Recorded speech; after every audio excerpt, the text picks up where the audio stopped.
presentasikan PPT kami yang berjudul Sikap Fatana. Adapun anggota kelompok kami yaitu berjumlah 7 orang.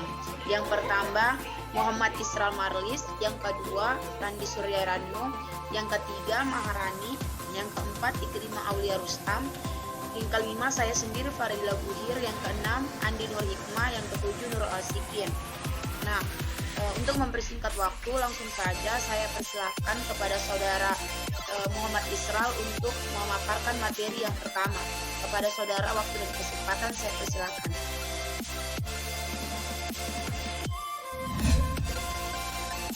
Baik, sebelumnya terima kasih kepada moderator. Langsung saja yang pertama itu pengertian fatana. Seperti yang kita ketahui, fatana adalah salah satu sifat wajib bagi para nabi dan rasul yang memiliki arti sebagai bijaksana atau cerdas. Menurut seorang ulama Turki yaitu Fethullah Gulen, kecerdasan yang dimiliki Rasulullah memiliki makna yang khusus, yaitu suatu perpaduan dari kekuatan penalaran, kecerdasan, inteligensi, penelitian yang sehat, dan kebijaksanaan yang jauh melebihi kemampuan manusia biasa. Melalui kekuatan pemahaman yang tinggi, ia mencakup semua dan memadukan semua kemampuan manusia, baik dari hati, jiwa maupun pikiran. Untuk dan mungkin itu saja untuk sementara ini. Saya kembalikan kepada moderator. Baik, selanjutnya saudara Ranu, waktu dan kesempatan saya persilahkan. Baik, terima kasih atas waktu yang telah diberikan kepada saya. Poin kedua yakni ayat Al-Quran dan hadis mengenai fatana. Sebagaimana dalam pada Quran surah Al-Baqarah ayat 269 sebagai berikut, yang artinya Allah menganugerahkan al-hikmah,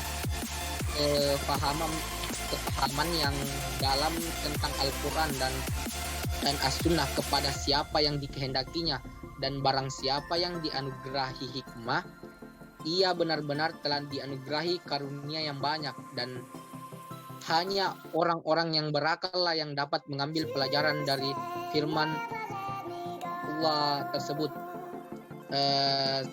Selanjutnya dalilnya adalah jika para rasul tidak memiliki sifat cerdas, bagaimana mungkin mereka mampu membangun argumentasi terhadap orang-orang yang menentangnya? Maka mustahil bagi rasul bersifat bodoh. Rasul memiliki kecerdasan yang tinggi dalam memberikan jalan tengah di antara kaumnya yang berselisih. Salah satu contohnya ketika terjadi perselisihan di antara kabilah Mekah dalam peletakan Hajar Aswad di atas Ka'bah. Masing-masing kelompok dari mereka merasa berhak meletakkan batu suci tersebut, hingga datanglah Rasulullah memberikan jalan tengah di antara mereka. Beliau kemudian meletakkan batu itu di atas korbannya, lalu ia meminta masing-masing perwakilan para kabilah untuk memegang ujung korban. Akhirnya batu tersebut berhasil diletakkan di atas Ka'bah oleh masing-masing kabilah secara adil. Selanjutnya akan dipaparkan oleh teman kelompok saya, dan saya kembalikan ke moderator. Terima kasih. Baik, untuk pemaparan selanjutnya akan dipaparkan oleh saudari Maharani. Kepada saudari, waktu dan kesempatan saya persilahkan.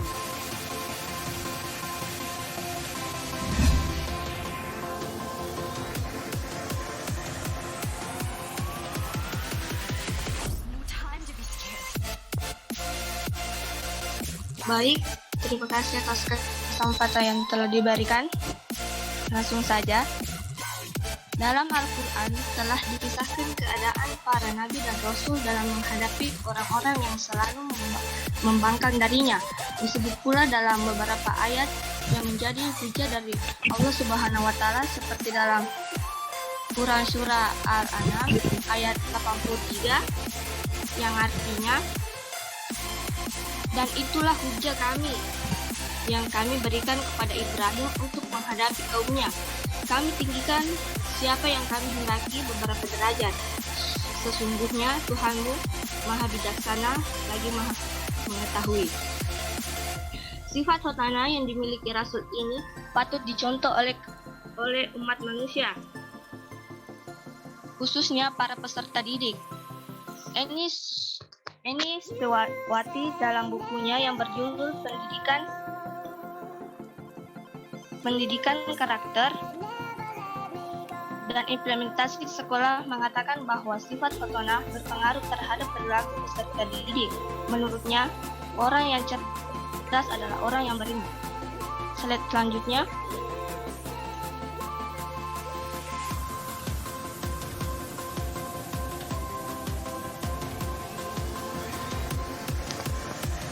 Selanjutnya yaitu hadis mengenai sikap petona. Umat Islam diwajibkan untuk menuntut ilmu agar menjadi cerdas dan bijaksana. Bagaimanapun juga, kecerdasan dan kebijaksanaan tidak muncul begitu saja, melainkan hasil dari pengalaman dan proses belajar. Karena itulah, Nabi Muhammad SAW bersabda, mencari ilmu merupakan kewajiban dari setiap orang Islam, laki-laki dan perempuan. Setiap sesuatu yang di dunia ini akan memintakan pengampunan kepada Allah Subhanahu wa taala untuk para pencari ilmu, hingga ikan di laut pun ikut memintakan pengampunan baginya. Hadis riwayat Abu Daud, Tirmizi dan Ibnu Majah. Rasulullah Shallallahu alaihi wasallam mengajarkan umatnya untuk bersikap petona atau cerdas apa yang telah diamanahkan dan tidak menyembunyikannya. Sekira itu dari saya kembalikan ke moderator. Selanjutnya saya persilakan saudari Ikrimah Aulia Rustam untuk memaparkan materi selanjutnya. Kepada saudari, waktu dan kesempatan saya persilakan. Baik, saya akan menjelaskan poin ketiga, yaitu penerapan sikap petona. Dalam konteks kehidupan sehari-hari, sikap petona yang telah diteladani dari Nabi yaitu mempunyai wawasan yang luas. Dengan salah satunya adalah kita harus belajar dengan sungguh-sungguh, tidak cepat merasa puas dengan apa yang kita dapatkan dalam menuntut ilmu, seperti tidak hanya kita belajar dalam ruang lingkup kelas, tapi selalu mengandalkan seorang guru yang ada dalam kelas. Kita juga bisa mencari sumber pendidikan lain seperti dari perpustakaan atau dari sumber-sumber lainnya. Sikap petona sangat penting dalam diri manusia. Dengan sikap petona, manusia bisa berpikir kritis dalam sesuatu yang ia jumpai, dikarenakan wawasannya yang luas tersebut. Wawasan yang luas juga bisa menegakkan keadilan dalam kehidupan sehari-hari apabila dia menjumpai kejahatan-kejahatan. Nah, kita hanya berusaha meneladani sifat Rasulullah tanpa mengenalnya secara mendalam dan mengetahui perjalanan yang telah dilakukannya. Banyak orang tidak sadar telah memposisikan Rasulullah seolah ia bukan manusia. Pada kenyataannya, Rasulullah hanyalah manusia biasa. Yang membedakan hanyalah ketaatan dan kepatuhannya kepada Allah Subhanahu wa taala. Next. Nah, contoh pertama penerapan sikap petona yaitu adalah petona dalam proses belajar mengajar. Dalam untayan syair yang disusunnya, Imam Asy-Syafi'i berpesan kepada para muridnya, yaitu, "Ahli, engkau tidak akan bisa memperoleh ilmu kecuali dengan 6 hal. Akan aku sebutkan keenam hal itu dengan jelas, yaitu kecerdasan, ketekunan, kesungguhan, harta, petunjuk guru, dan waktu yang lama." Benar, kecerdasan. Kecerdasan, petona atau zakat merupakan syarat pertama dalam menuntut ilmu. Selain beberapa syarat yang lain, kecerdasan diperlukan untuk mencapai hasil belajar yang optimal. Dengan kecerdasan, kita akan semakin mudah memahami pelajaran dengan baik. Sebaliknya, tanpa kecerdasan, siapa saja akan mengalami kesulitan untuk menangkap pelajaran dengan baik. Sebagaimana petona membantu kelancaran proses belajar, petona juga mempermudah persiapan mengajar. Artinya sifat petona, seorang pengajar tidak perlu bertele-tele dalam menyampaikan pelajaran, tetapi sudah mampu memberikan pemahaman yang memadai kepada murid-muridnya. Sebaliknya, tanpa sifat petona ini, pengajar akan menghadapi kesulitan besar dalam menjalankan tugasnya dengan baik. Baik, saya kembalikan kepada moderator. Baik, untuk pemaparan materi selanjutnya, saya sendiri akan memaparkan materi selanjutnya. Yang berikut yaitu fatana dalam bekerja. Pada masa sekarang, selain kerja keras, kita mengenal istilah kerja cerdas. Yang dimaksud dengan kerja cerdas adalah bekerja dengan waktu dan tenaga yang minimal, akan tetapi memberikan hasil yang maksimal. Namun bukan berarti dengan sifat fatanah ini lantas kita bekerja dengan malas-malasan. Dengan sifat fatanah ini kita bisa bekerja secara lebih terorganisir. Kita tidak asal bekerja, apalagi bekerja secara asal-asalan. Fatanah dalam bekerja juga ditunjukkan dengan tujuan bekerja. Untuk apa kita bekerja? Apakah hanya untuk kepentingan sekarang, atau 5 tahun yang akan datang, 10 tahun yang akan datang, atau bahkan juga untuk kepentingan setelah datangnya kematian, dunia dan akhirat. Orang yang bekerja bukan hanya untuk saat ini, akan tetapi juga untuk kepentingan 5 tahun berikutnya. Tentu fatanah daripada orang yang bekerja untuk kepentingan saat ini saja. Tapi orang yang bekerja untuk kepentingan dunia sekaligus kepentingan akhirat tentu lebih fatanah daripada orang yang bekerja untuk kepentingan dunia saja, seberapapun lamanya kepentingan dunia tersebut. Baik, itu saja yang bisa saya sampaikan.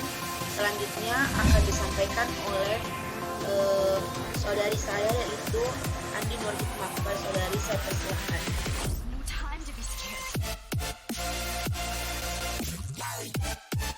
Baik, selanjutnya itu yang ketiga, fatanah dalam memilih calon pasangan.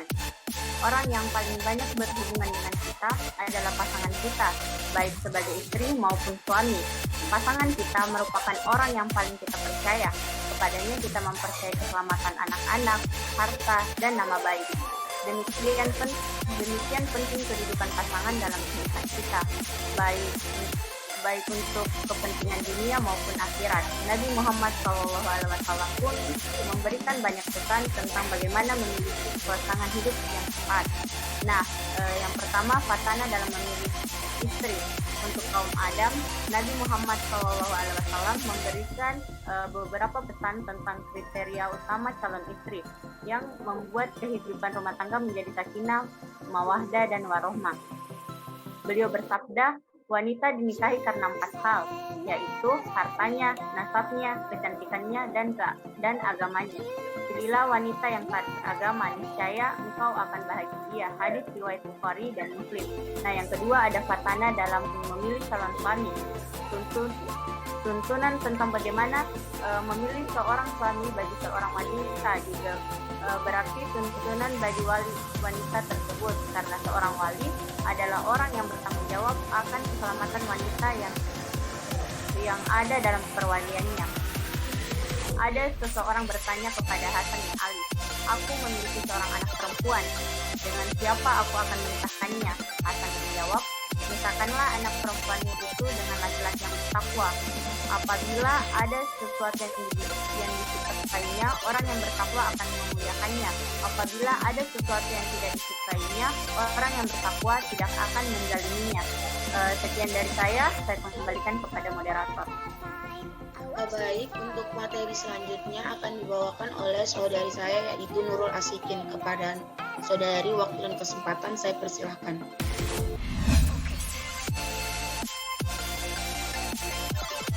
Terima kasih atas kesempatan yang diberikan.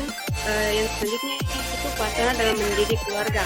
Nah, sebagai kepala rumah tangga, seorang suami memiliki tanggung jawab yang besar untuk menjaga seluruh anggota keluarganya, hingga bisa hidup secara sejahtera sejak di dunia hingga di akhirat kelak. Oleh karena itu pula, dalam agama Islam kita mendapati tuntunan yang lengkap bagi kepala rumah tangga untuk melaksanakan amanah ini dengan sebaik mungkin. Dan sebagai kepala rumah tangga yang fatanah, seorang suami akan melaksanakan tuntunan tersebut dengan sebaik-baiknya. Kemudian, fatanah dalam bertakwa. Dakwah yang dilakukan tanpa sifat fatanah itu seperti orang yang menanam suatu tanaman tanpa ilmu yang cukup. Jangankan memberikan keuntungan, bisa impas saja tidak untung. Oleh karena itulah dalam Islam kita mengenal semboyan, yaitu ilmu sebelum amal. Amal yang dilakukan tanpa ilmu akan lebih banyak mendatangkan kerugian daripada keuntungan. Apabila ilmu belum cukup, maka diutamakan menambah ilmu dahulu sampai cukup.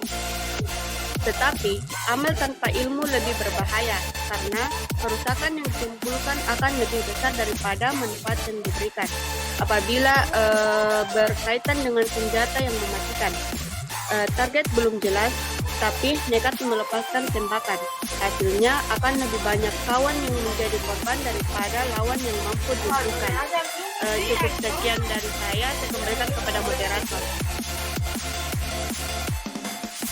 Baik, itulah hasil presentasi kami dari kelompok 4. Kurang dan lebihnya kami mohon maaf. Sekian, billahi taufik wal hidayah. Wassalamualaikum warahmatullahi wabarakatuh.